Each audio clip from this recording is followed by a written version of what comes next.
Your Honor, ladies and gentlemen, members of the jury, it's immensely difficult to always be judged based on an unknown disease that has no known cure yet to be determined. Imagine if you were the one who worked all your life to achieve success and eventually did become the great lawyer of your era, and in one instance it was all taken away due to something you could not stop from entering your body.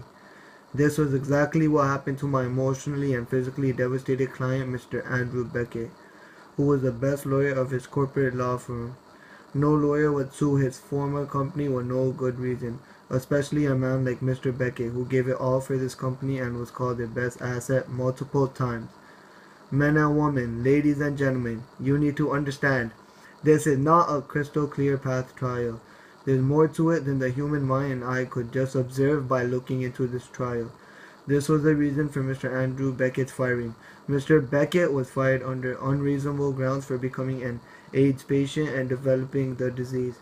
But his law firm should have done their research into looking into this disease, which you cannot catch from just bodily contact, but can catch from bodily fluids. Through the discrimination of homosexual people, the law obviously being broken, and attempting to portray Mr. Andrew Beckett as a hideous manifestation of evil and corruption were the reasons of Mr. Beckett being fired.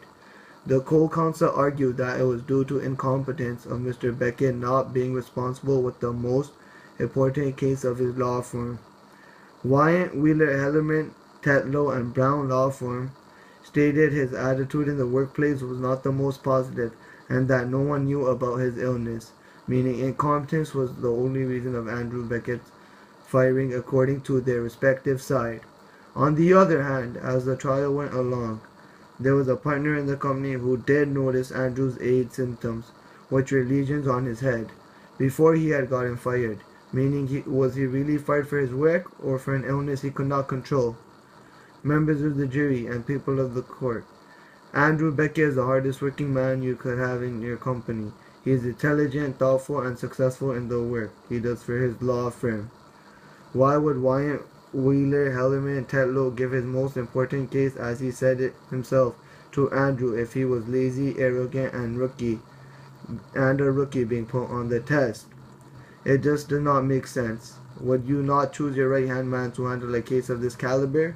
A man who has done previous important cases for his law firm and has successfully completed them for his company? Why give it to Andrew Beckett if he is incompetent? It does not add up for a strange reason, and that is because Mr. Beckett was a strong lawyer and was completely capable of handling this lawsuit. But the law firm did not want an homosexual with AIDS around them. Complete negligence and unreasonable grounds of firing an innocent man. People of the court, members of the jury, Andrew Beckett, just like all of you, unfortunately he caught a disease we don't even wish upon our worst enemies, AIDS, and due to this was wrongfully sacked of his position in the law firm and furthermore fired. The council now holds it on you to get Andrew Beckett the justice he deserves, because in the end, we're all humans living in the same world with the same people.